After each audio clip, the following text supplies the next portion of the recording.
Sekali lagi hadis ini mengingatkan kepada kita bahwa yang hidup di atas dunia, khususnya manusia, akan mati. Sebagaimana Allah Subhanahu wa taala berfirman di dalam ayat Al-Qur'an, dan tidak ada dari kita yang lupa ayat tersebut. Ingat, kullu nafsin dha'iqatul maut.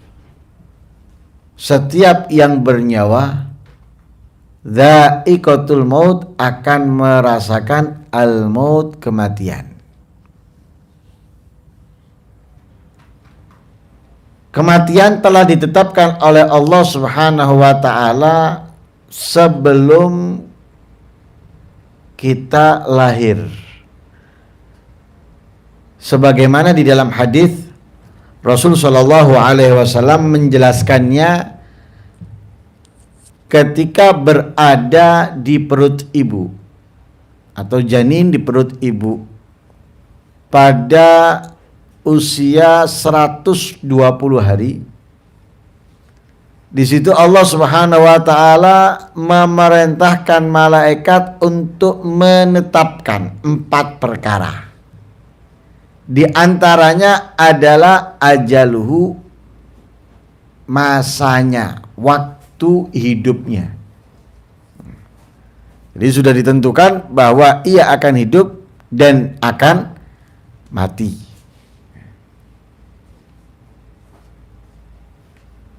Dan di beberapa pertemuan yang lalu kita sudah jelaskan tentang ayat Al-Qur'an, di mana Allah berfirman, alladzi khalaqal mauta.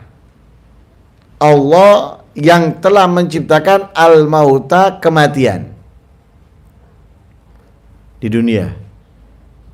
Allah ciptakan kematian di dunia. Wal hayata, dan Allah juga menciptakan al hayata, kehidupan di dunia dan di akhirat. Berarti di dunia kita punya kesempatan hidup, di dunia pula kita akan menjumpai kematian. Hidup kita untuk apa? Hidup kita untuk ibadah kepada Allah. Wa ma khalaqtul jinna wal insa illa liya'budun. Tapi di dalam menjalankan kehidupan untuk beribadah kepada Allah, Allah memberikan ujian. Allah memberikan tantangan. Dengan itu Allah menegaskan di dalam ayat yang lain, liyabluwakum. Tujuannya Allah menciptakan kehidupan serta kematian di dunia, liyabluwakum, untuk menguji kalian. Ngetes, memberikan ujian. Karena Allah Subhanahu wa taala tidak akan menyamaratakan orang mukmin ketika masuk surga. Nah, pokoknya surganya sama semuanya. Lah enak lah. Tidak mau disamaratakan. Sehingga Allah butuh apa? Penilaian. Dari mana penilaian? Kehidupan yang diberikan oleh Allah kepada manusia di atas dunia. Ketika ia bisa menjalankan sesuai yang diperintahkan oleh Allah dengan melalui rintangan-rintangan, ujian-ujian, tes-tes yang diberikan oleh Allah, di situ Allah akan menjadikan dia apa? Ayyukum ahsanu amala. Siapa di antara kalian yang menjadi terbaik,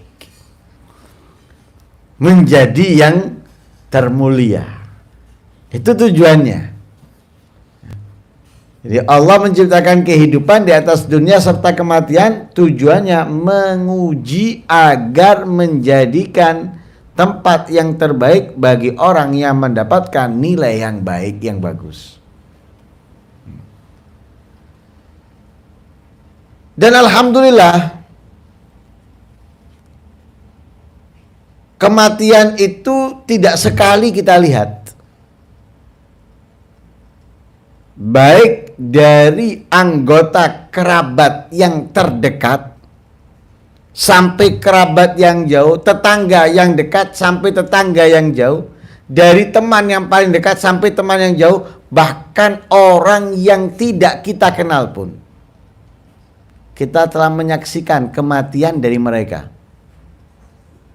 Dengan berbagai macam bentuk kematiannya.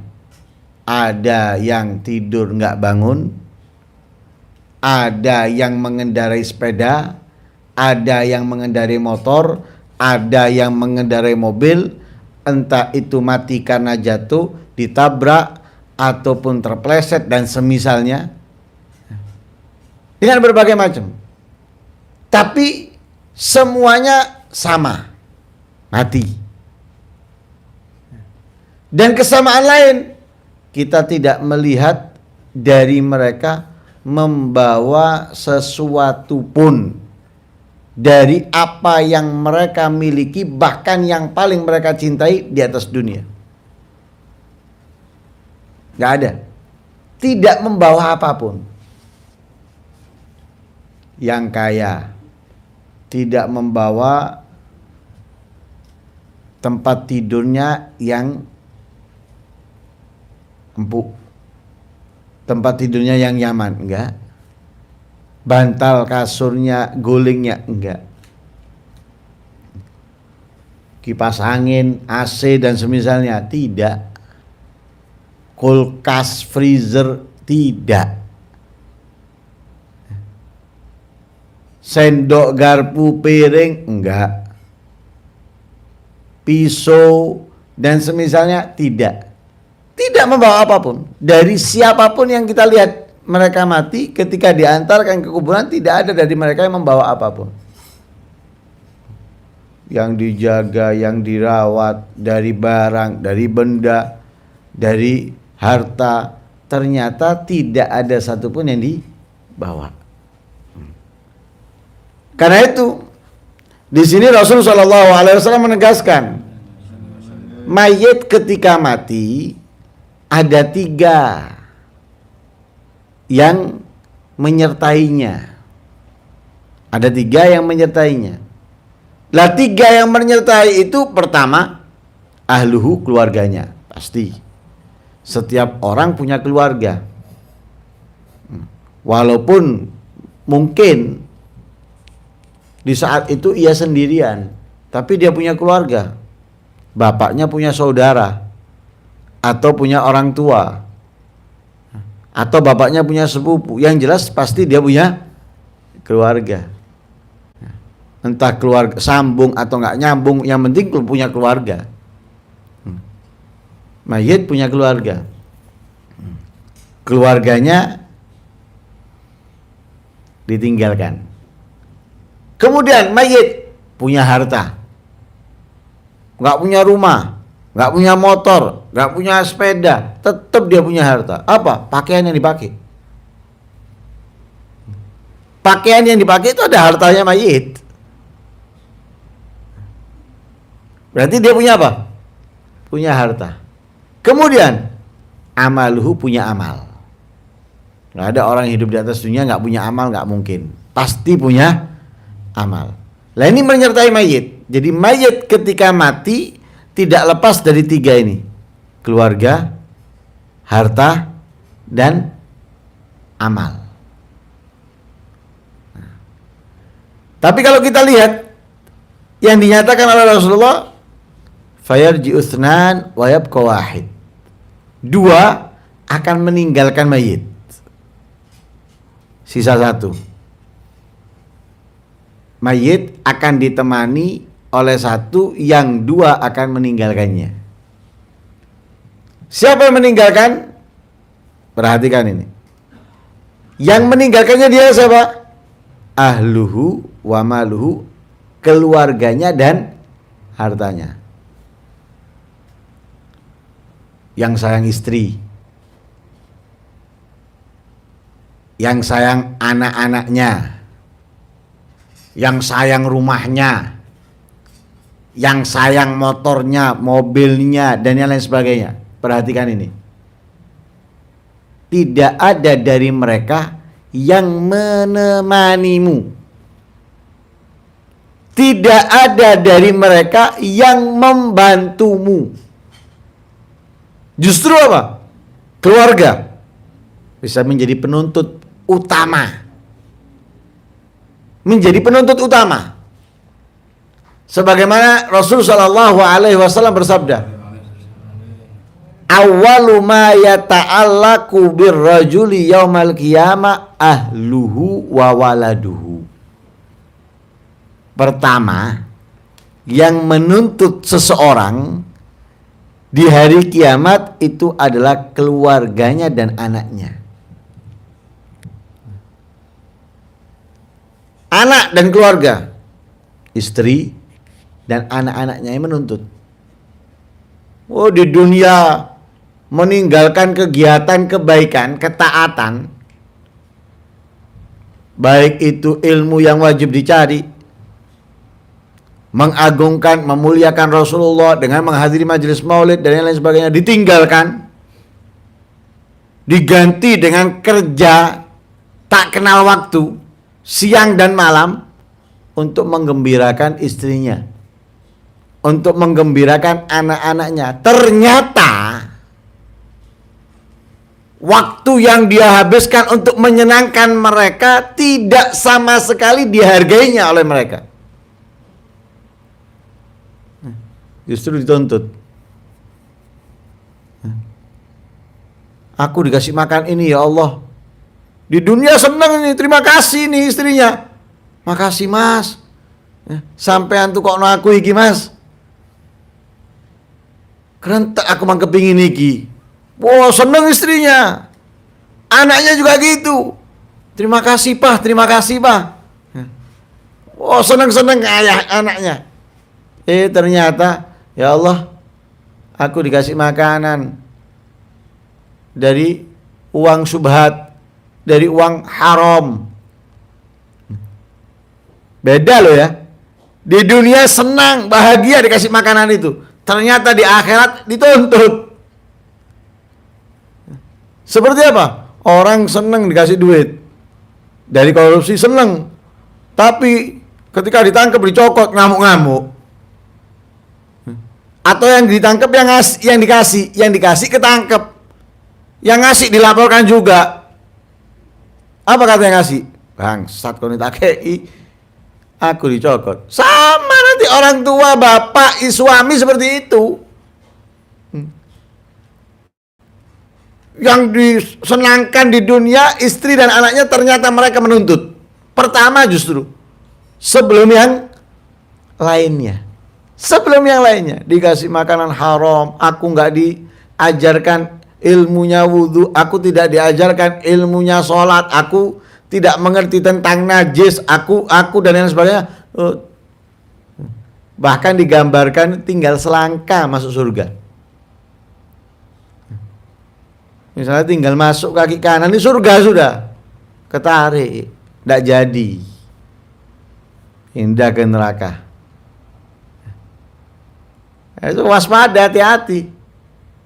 Dengan itu Allah berfirman di dalam ayat Al-Quran, innama amwalukum wa auladukum fitnah.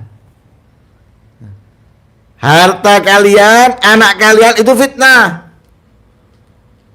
Dan Allah pun mewaspadakan kepada kita, la tulhikum amwalukum wala auladukum an dzikrillah.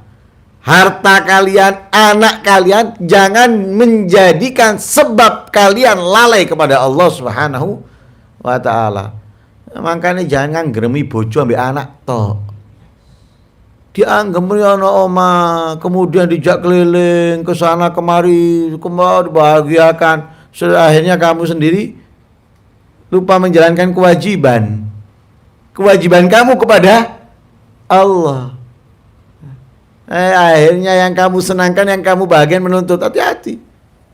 Mereka akan menemani kita sampai kuburan toh. Keluarga nemani sampai kuburan, setelah itu meninggalkan kita. Harta sebelum sampai kuburan. Mati langsung harta bukan menjadi milik kita. Yang menjadi milik kita kalau kita punya utang, ya itu harus dibayarkan. Kalau nggak punya utang, berarti hanya dikeluarkan untuk memandikan pemakaman. Berapa cuma? Hanya berapa? Sisanya sudah bukan milik kita.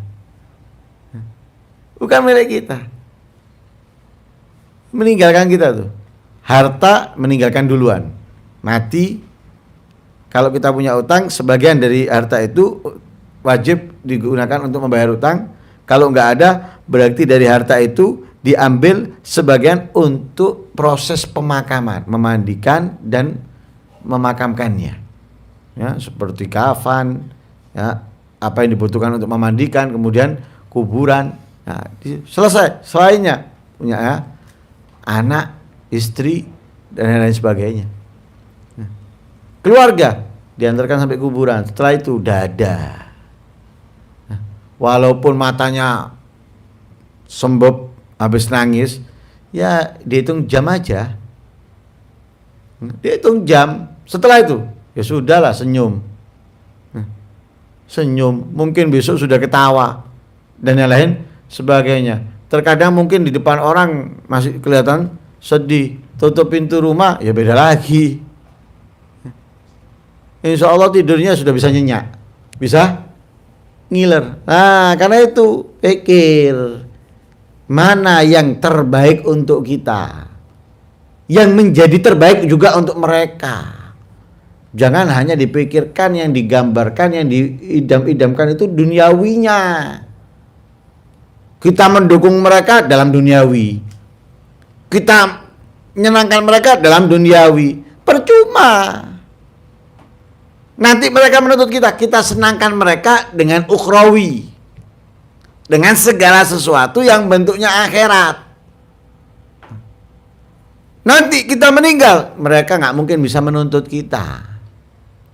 Walaupun mereka terpaksa awalnya, nanti ketika mereka meninggal, mereka akan bahagia dan akan berterima kasih. Terima kasih, padahal saya waktu itu iri dengan tetangga saya, dengan keluarga saya. Ini bisa diantarkan ke sana, bisa diantarkan ke sini. Ternyata aku nggak bisa melakukan itu. Ini balasannya. Terima kasih mas, terima kasih nanti.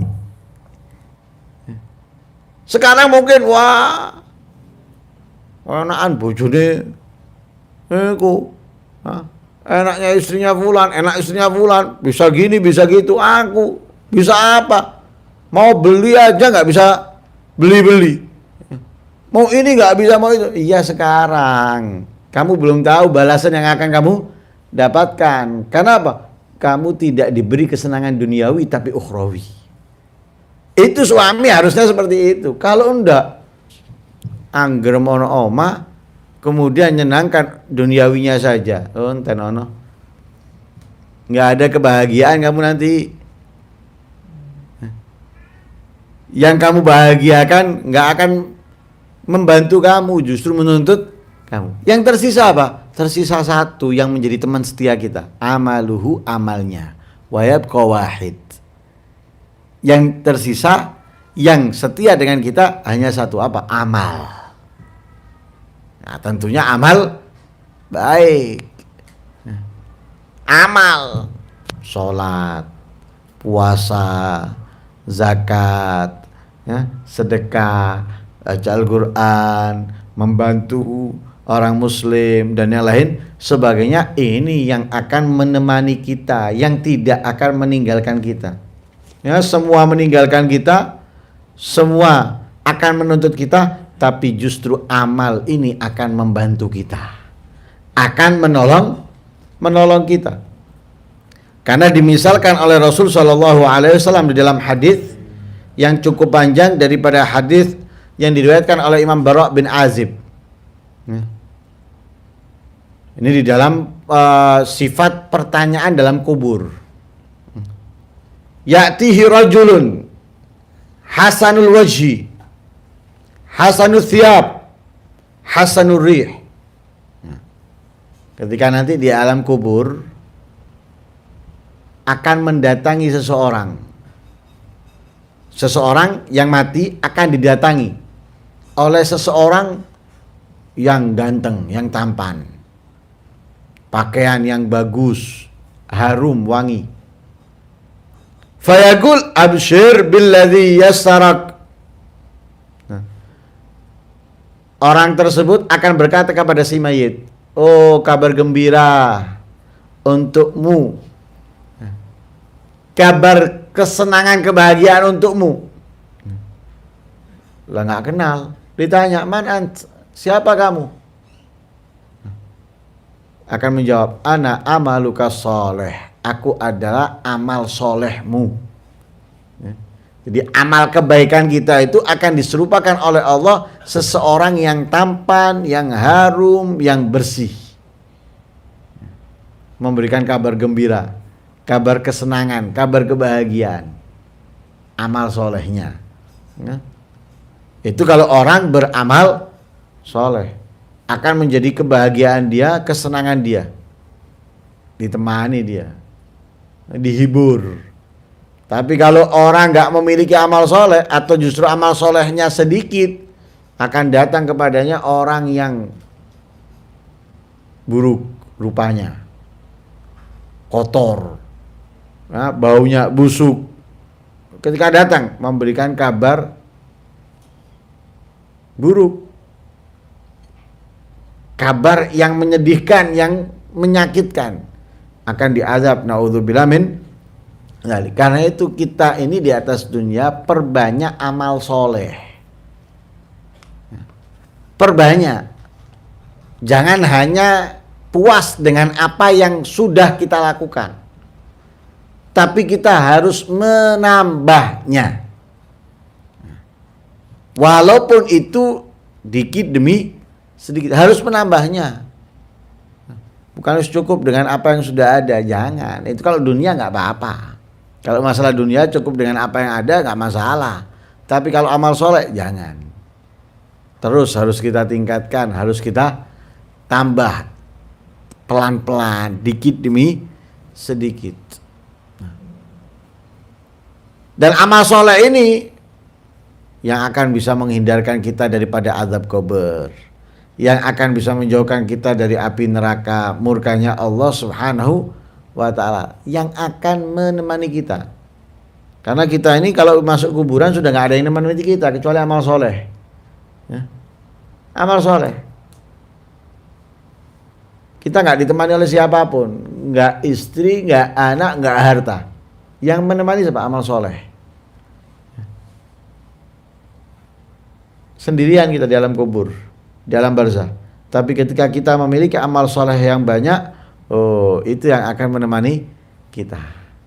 Ibarat semua orang menjauhi kita nggak masalah, yang penting satu orang ini yang sangat mencintai kita nggak menjauhi kita, cukup. Nah, seperti itu juga amal soleh. Semuanya meninggalkan kita, anak, istri, harta, tapi amal soleh nggak meninggalkan kita. Karena itu dituntut kita ini memperbanyak amal soleh, karena amal soleh satu-satunya teman setia orang yang mati. Ini orang yang mati, teman setianya adalah amal soleh.